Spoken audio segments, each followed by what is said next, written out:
Stormgewehr here from Military Arms Channel. So I have two rifles sitting here in front of me. I have the Bushmaster ACR and I have the SCAR 16S.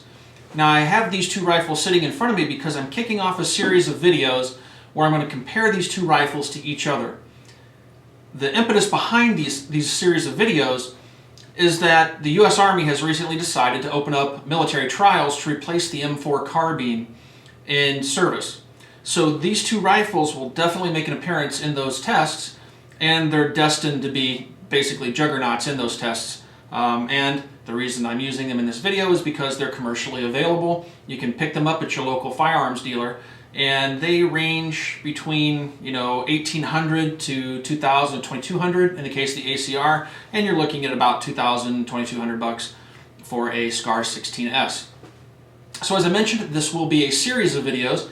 I am going to start off with video number one, which you're watching, by doing a comparison of features between these rifles, and then we're going to move into the shooting evaluations, where we will actually test these rifles for accuracy using a number of different cartridges. We'll use some M855 ball, we'll use some M193 ball, and then we'll use some Wolf ammunition, and then we'll throw in some Federal Gold Medal match. And we'll see how these rifles compare to each other in terms of accuracy. Another test that should be interesting to everybody is that we will pull the barrels from both of these rifles, and then we'll remount those barrels and see if they maintain zero with their optics and with their open sights. So anyway, this should be a fun series of videos. I look forward to putting them together, so let's get started. So let's take a closer look at the ACR. The ACR has pretty much all the features you would expect on a modern fighting rifle.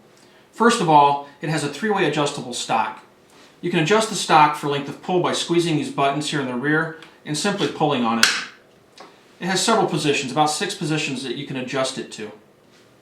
Then we have the cheek cone, and this is also adjustable. If you hold the rifle, pull this to the rear, it'll unlock here at the hinge, then you can raise it up and push it forward, and it locks back into place and won't collapse. Then we have a button on the left-hand side of the receiver that you can depress with your thumb. You depress that button, and the stock swings to the closed position. Now nothing holds this stock in place. It's just spring pressure. It will snap back into place, but it has very mild spring pressure holding it in the folded position. But the operator can quickly grab it and swing it back into the locked position for firing. It has ambidextrous controls. The fire control group can be controlled from either side with this lever, and it's identical on both sides of the rifle. We have a magazine release that is in the same spot on both sides of the rifle as well. And then we have this bolt release, which you see right here in front of the trigger. You can push this down to release the bolt, or you can push up on it and pull the bolt to the rear and lock the bolt open. Again, this exists on both sides of the rifle. Moving forward, we have the magazine well, which it uses a standard M16 AR-15 magazine. This handguard is user replaceable. It's a single pin that holds it in place. You pop this pin out and this handguard comes off.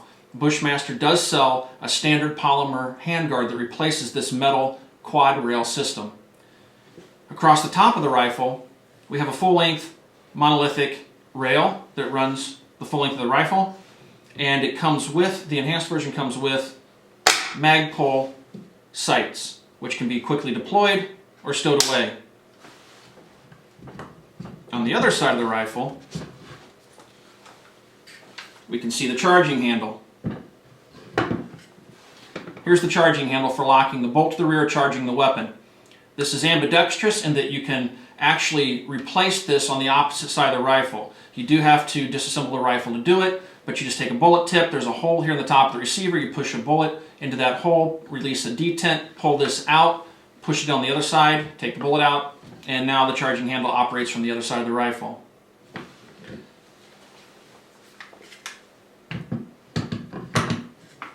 The rifle also has an adjustable gas system, and this is the gas adjustment knob here. It has an M4 profiled barrel, and then we have an 8AC blackout flash suppressor on the end of the muzzle. Let's take a look at how this rifle field strips, and then we'll get a better feel for how this weapon works, and also talk about some of the unique features of the ACR.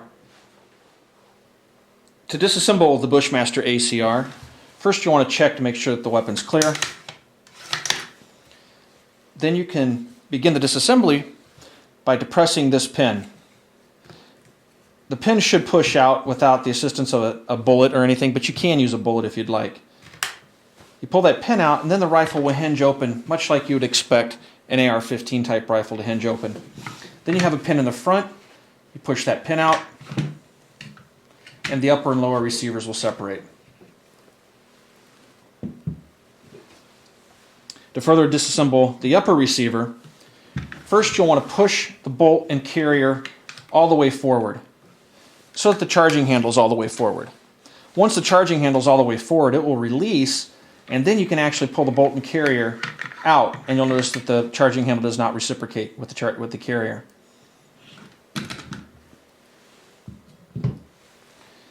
To take the front handguard off, just push this pin out. And then it'll just slide forward and come right off the rifle. To disassemble the bolt and carrier group, you can use the tip of a bullet. You just push this pin out, and the firing pin and spring shoot out the rear. There you go. Once you get the firing pin and spring out, you take out the locking pin that you see here, and then the bolt will come out of the rifle, out of the carrier. You can also disassemble the buttstock from the lower receiver by just pushing this pin. And then the buttstock just slides off, and it's replaceable. That's it. That's all there is to field stripping the ACR. One of the unique features about the ACR is it is a completely modular design. Even this lower assembly is designed to be replaced with another lower assembly. It's not even serial numbered. So in theory, if they come out with a 7.62 by 39 lower, so it accepts AK magazines, you can replace this so it can use those AK mags. Now, to that end, the trigger fire control group is actually removable and is modular. To remove it, there's this little tab here. You can see it right there. There's a little up arrow. You pull up on this little tab and rotate the selector lever to its disassembly notch. It looks like that. Then you take a flathead screwdriver and just pop that out.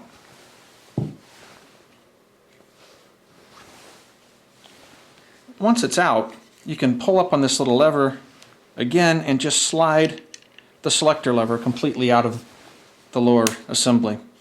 At that point, the trigger group will just slide right out. You'll notice that the trigger group looks very familiar to those of you that are used to AR-15 M16s. The hammer, trigger bar, and disconnector are all borrowed directly from the AR-15 M16. One more unique feature of the ACR is the ability to quickly change the barrel on the rifle. To accomplish that, all you need to do is take this lever, pull it down, and right here at the bottom there's a little detent. You need to make sure that it depresses that little button.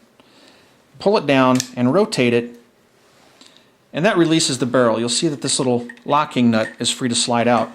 At this point, you can just pull the rifle barrel free of the assembly. I'm just kind of wiggling it here. It's a very tight fit. Once it's out, you can see the entire gas system of the rifle, and there's a little locking nut. To replace it, you just set it back into the receiver, slide it back until it seats firmly, bring this little locking piece down, push this button down with your thumb, rotate that lever, and the barrel has been replaced. Alright, so there we have it. That's our in-depth look into the ACR. I hope you guys enjoyed learning about the modularity of the rifle, how easy it is to pull the barrel, learning about some of the features of this rifle. Next up, we're going to talk about the SCAR 16S, and that'll be in the next video, which I'll post here in a couple of days.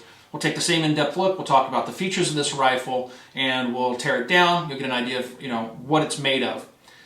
After that, we'll start to take these rifles out to the range and that'll be in a video after the SCAR 16S video. We'll take them out, we'll do that accuracy testing, we'll pull the barrels, we'll check for the zero hold after we pull the barrels and replace them, and all that good stuff. I appreciate you guys watching the Military Arms channel. Be sure to check out our new Facebook page. You can actually see the link to that down in the description of the YouTube channel, down in the profile information. Check that out. Please like it, and I'll post more information there about upcoming videos. I post some pictures from behind the scenes type stuff, and it's also a good place for you guys to post questions and comments and let me know what it is that you'd like to see us do in future videos. Anyway, again, thanks for watching the channel, everybody, and stay tuned. We have some more good stuff in store.